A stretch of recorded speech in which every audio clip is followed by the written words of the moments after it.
Hello வணக்கம், நான் உங்க விஜய் வேணும். இன்னைக்கு நம்ம எந்த படம் ரிவ்யூ எடுக்க வந்திருக்குன்னா உங்களுக்கே தெரியும், மெய்யழகன் தான். ஸோ கார்த்தி அண்ட் அரவிந்த் சாமி நடிச்சிருக்காங்க. அது மட்டும் இல்லாமல் ஸ்ரீதிவ்யா ரொம்ப நாளைக்கு அப்புறம் தமிழ் சினிமாவில் ஸ்ரீதிவ்யா நடிச்சிருக்காங்க.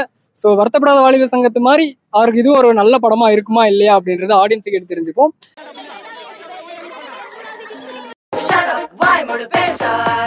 மெய்யழகன் மெய்யழகன் ரொம்ப நல்லா இருக்கு. குடும்ப சித்திரம் தான் சொல்லணும். லைக் ஒரு பிரதர்ஹுட் மூவி, லைக் கொஞ்சம் ஸ்லோவா இருக்கு, பட் நல்லா தான் இருக்கு. லேக்லாம் பெருசா ஒன்றும் தெரியல பிரதர். அது கதையோட மூவ் ஆகுறதுனால பெருசா ஒன்றும் தெரியல.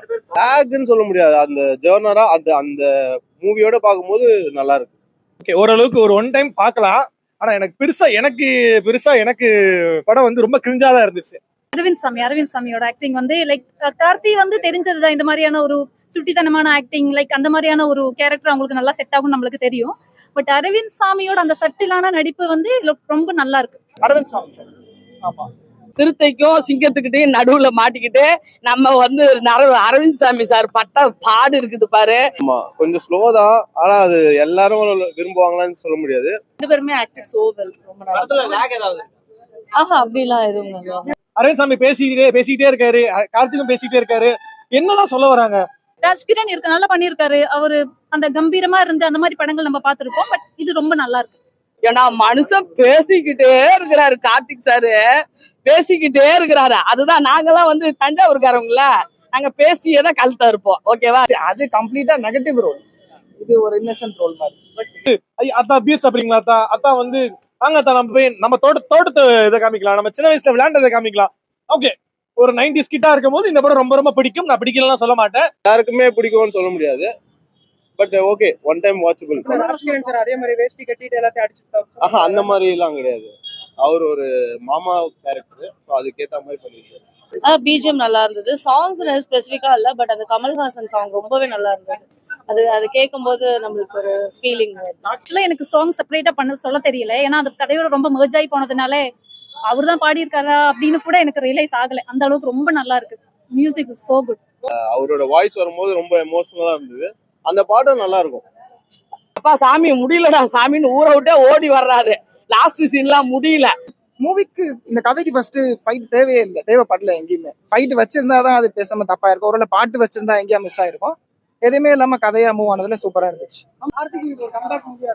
கம்பேக் மூவி கிடையாது, இது ஒரு கமர்ஷியலும் சொல்ல முடியாது. ஒரு மாதிரி மூவி ப்ரோ. இது ஃபேமிலிக்கா சில பேருக்கு பிடிக்கும், சில பேருக்கு பிடிக்காது. அவ்வளோ. எனக்கு 96 பிடிச்சிருந்தது, அதுதான் ஃபர்ஸ்ட். இது வந்து கொஞ்சம் பிரதர்ஹுட் அண்ட் நம்மளோட பாஸ்ட் கூட்டிட்டு போங்க, லைக் ஒரு சைல்ட்ஹுட் மெமரிஸ்க்கு கூட்டிட்டு போற மாதிரி சீன்ஸ் இருக்கும். 96 இஸ் டோட்டலி டிஃப்ரெண்ட் ஸ்டோரி, அதுக்கும் இதுக்கும் சம்மந்தமே இல்லை. பட் அந்த டைரக்டர் தான் எடுத்திருக்காங்கிற அந்த ஒரு மைண்ட் செட்ல தான் போகணும். லைக் அப்படிதான் இருக்கும், 96ல எடுத்திருக்காங்க அப்படிங்கிற லாட் ஆஃப் எமோஷன்ஸ், நிறைய எமோஷன்ஸ் கனெக்ட் ஆகும். நல்லா இருக்கும். ஓகே, ஒரு 90s கிட்டா இருக்கும் போது இந்த படம் ரொம்ப ரொம்ப பிடிக்கும். நான் பிடிக்கலாம் சொல்ல மாட்டேன், பட் ஆனா எனக்கு ரொம்ப கிரிஞ்சா தான் இருந்துச்சு. செகண்ட் ஹாஃப்ல ரொம்பவே கிரிஞ்சா தான் இருந்துச்சு. எல்லாரும் மறந்துடுறோம்ல எல்லாருமே. ஸோ அதெல்லாம் வந்து எல்லாரும் படிக்க சொல்றாங்க, எல்லாருமே அதை மறந்துடுறாங்க. அதனால நிறைய பேர் அதை இது பண்றதுனால தெரியல. அதை மட்டும் இது பண்ண சொல்றாங்க. ஓ, நம்ம பொட்டாட்டோ தான் வந்து மெய்யழகனா அப்படின்னு கண்டுபிடிக்கிறாரு. படம் வந்து குடும்பங்களுக்கு உண்டான படம். நீங்க ஃபைட்டு கீட்டு பாட்டு கீட்டு லவ்வு கிவ்வு அதெல்லாம் நினைச்சு வந்தீங்கன்னா வேலைக்கு ஆகாது. நடிச்சிருக்காங்க, நல்லா நடிச்சிருக்காங்க. கொஞ்சம் போர்ஷன் தான் இருக்கு, அவங்க கரெக்டா செலக்ட் பண்ணிருக்காங்க படத்தை. கொஞ்சம் போர்ஷனா இருக்குன்னு அவங்க வேணாம்னு சொல்லியிருந்தாங்கன்னா அவங்க மிஸ் பண்ணிருப்பாங்களோ என்னமோ. நல்லா இருக்கு. அவங்களுக்கு நல்லா இருந்தது, யதார்த்தமா இருந்தது. அவங்க ரோல் ஒன்றும் பெருசா இல்ல, ஒரு அதிகபட்சமா ஒரு 5-6 நிமிஷம் தான் வருவாங்க. உடனே அது கதையோட தேவைப்பட்டதுனால அப்படியே போயிடுச்சு. நான் என்னதாங்க சொல்ல 90 கிட்ஸ்னு இல்ல, நான் சொல்றேன் இல்ல, அதான் எனக்கு ஃபர்ஸ்ட் ஹாஃப் பிடிச்சிருந்துச்சு. ஃபர்ஸ்ட் ஹாஃப்ல உண்மையிலே கண் கலக்கிட்டேன். அந்த கொலுசு மாட்டுற சீன்லாம் வந்து உண்மையிலே ரொம்ப மனசு, என் தங்கச்சிக்கு நான் என் கல்யாணம் அப்படின்னா நான் எப்படி கொலுசு மாட்டணும் அந்த அளவுக்கு வந்து ஒரு மாதிரி கண் கலங்கிட்டேன். அதெல்லாம் உண்மையிலே டச்சிங்கா தான் இருந்துச்சு.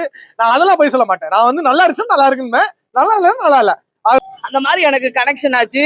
ஓகேவா? அது மாதிரி ஒவ்வொரு வீட்லயும் இந்த படம் வந்து கனெக்ஷன் ஆகும். ஒரு ஒன் லைன் ஸ்டோரியா சொல்ல முடியாது, பட் ஒரு ஃபேமிலி ஓரியன்டான ஒரு மூவி தான். ரொம்ப ரொம்ப கஷ்டமா இருந்துச்சு. கார்த்தினாலே அந்த ஃபைட்டு, அந்த மாசு, அந்த சாங்ன்றதா அது இன்னும் கொஞ்சம் வச்சிருக்கலாமோ அப்படின்ற லைட்டா ஃபீல் ஆச்சு. இது ஒரு கமர்ஷியலும் சொல்ல முடியாது, ஒரு மாதிரி மூவி ப்ரோ. இது ஃபேமிலிக்கா சில பேருக்கு பிடிக்கும், சில பேருக்கு பிடிக்காது. அவ்வளோ. 10 out of 10.